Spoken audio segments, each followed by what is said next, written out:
Yo, what's up epic gamers? My name is Fox and welcome to another video of mine. In this video, I'm gonna go over what you guys wanted to hear, the difference in between DPS, ADPS, and rDPS, the rDPS tag on fflogs.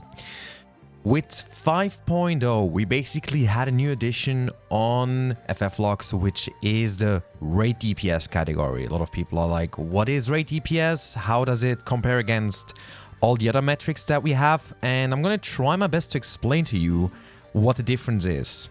This is gonna be more a talk along showing stuff video instead of a prepared video, so bear with me if I make a few mistakes. Alright, so basically the new rankings, wherever you go, will now be about rDPS. That's basically your normal metric that fflogs uses now. It's not anymore normal DPS, what we're used to, but it's about rDPS. This, of course, brings the question, what exactly is rDPS? How does it influence me, and what can I do to improve my rDPS? The reason why we see now rDPS is because a lot of people were very upset about Dancer being able to pad someone really a lot with Dancer, basically, right? Dancer's partner buff, and you would just have insanely high DPS. And that would then, of course, like basically mess up the rankings, right? Now, as you can see already, like, let's just check out here Voidwalker, for example. We have the first few, of course, Black Mage and Samurai. As you can see, the DPS here are 17,850. Now, the normal DPS number is what you see on your Advanced Combat Tracker, also called ACT. This will be that number. But the rankings are not about DPS, as you can see. Here the DPS are 14,700, but the second one has 15,000, but is below them, right? So yeah, basically we are now using rDPS as a metric. Now I'm gonna try my very best to explain to you what exactly rDPS are. And I prepared something here on my notepad to make these as, let's say, as good as possible, because it is not really that easy to explain this properly. So let's say we have a Black Mage that does 10,000 DPS and a Ninja that does 9,000 DPS. I always like to take Ninja as an example because Ninja has Trick Attack, which is a very simple, straight up 5% damage buff, right? Now, the thing is that Trick Attack is, of course, 15 seconds, 5% damage up, like I said. That doesn't really matter for example here. But now, during these 15 seconds of uptime of Trick Attack, Black Mage would do 10,000 DPS without the Trick Attack, right? 10,000 damage per second without Trick Attack. Now, with Trick Attack being 5% damage up, this 10,000 would jump to 10,500. Due to Trick Attack from the Ninja, giving the Black Mage an additional 500 DPS due to it being a 5% damage up buff, right? Logically. Or rather a vulnerability. Trick Attack is rather a vulnerability, 5% vulnerability buff, which is a damage up buff for the party in a way, but you get my point. So, with these 500 DPS added from Trick Attack, the Black Mage's total DPS would be 10,500. This would be the number that you would see in the DPS column, 10,500. You would also see it in the ADPS column, which is again something else which I'll go over very shortly, but it's not that complicated. Now, Ninja does 9,000 DPS during these 15 seconds. Since there is no outside buff in this example, we only have the Ninja.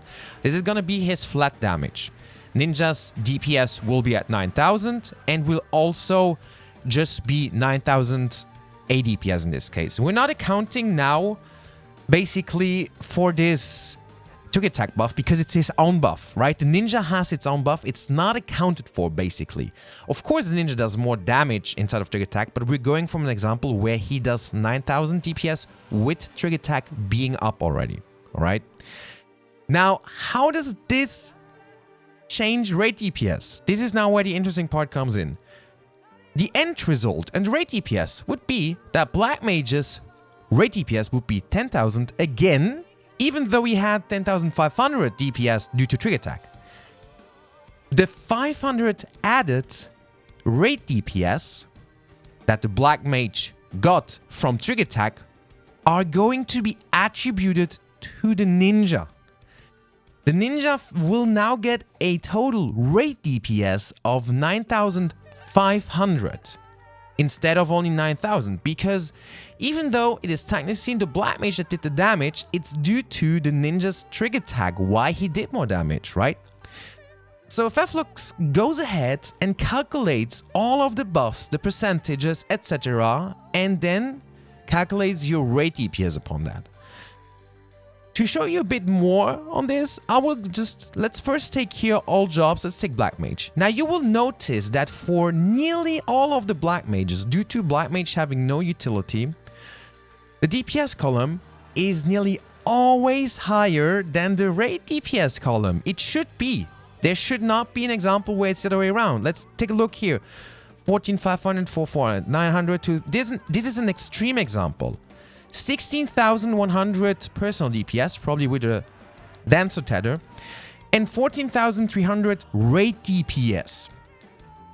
As you can see, the Black Mage in this party profited from quite a lot of buffs, right? He had the Dancer buff, probably on him. That's actually it. There's also, of course, the Chain Strategem.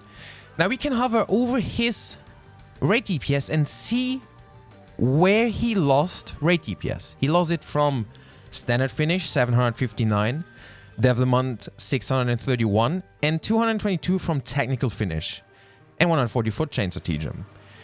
These numbers I just mentioned, they are all going to be added towards the person that provided the buff.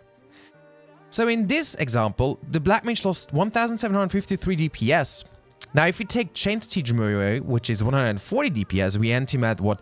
1,610 DPS, right? And that's what the Dancer gained as rate DPS, even though it might not show up in his DPS, right?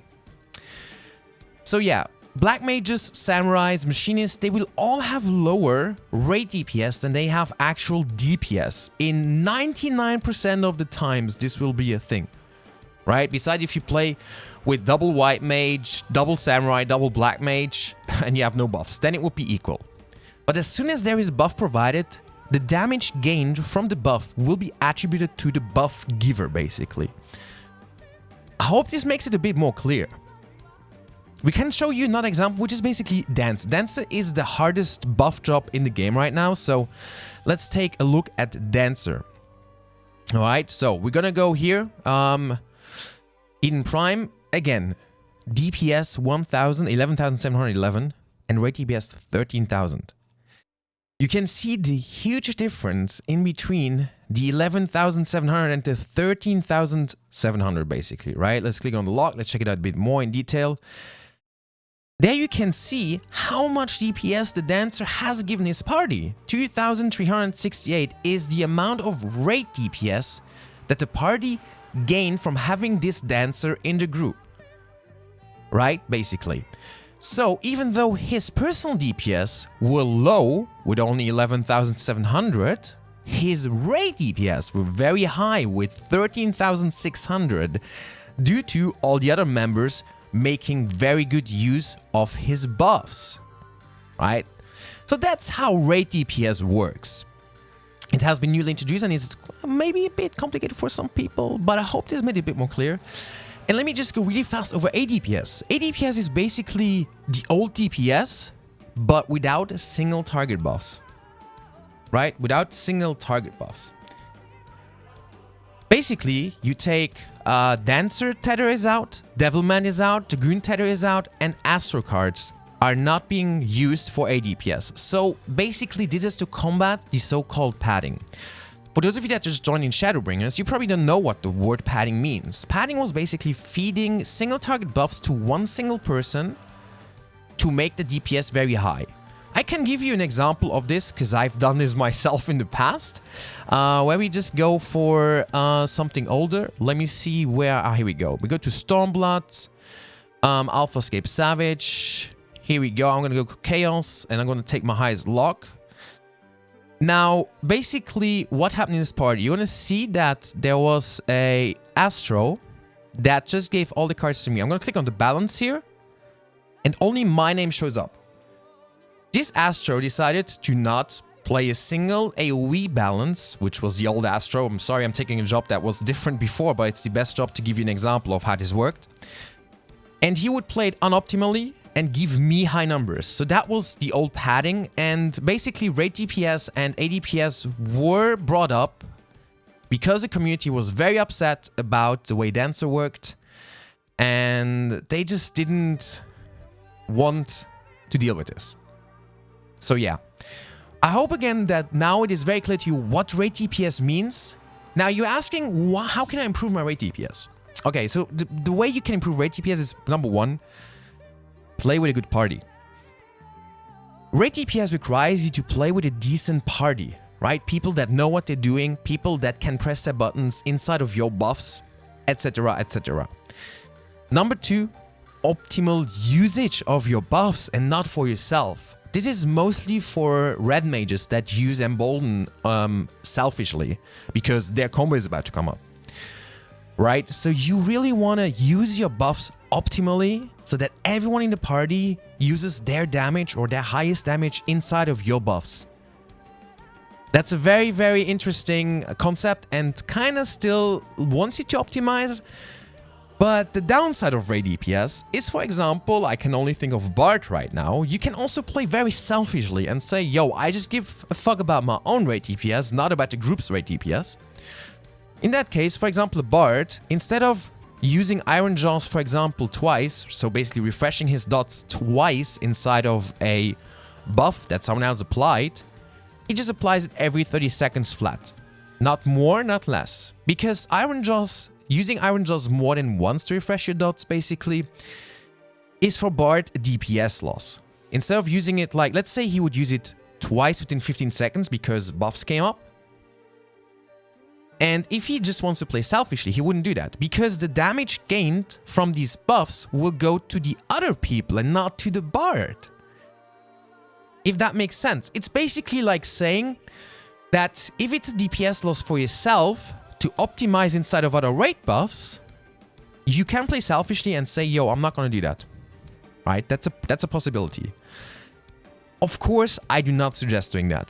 Don't do that. It's not worth it. The moment you realize that logs are not that important, I mean, it's weird to me to say that because I have this page up, but I get sometimes it's not nice playing a job the first time, like I had that yesterday happen to me. It's your logs don't mean the world. Don't kill your party because you're greedy. Don't do stuff like that. That's just something I want to say before ending the video. But yeah, I hope I covered the most basic, let's say, stuff of rDPS. And I hope it makes sense now to you. So yeah. Thank you for watching, and I hope you learned something today. Have a good one.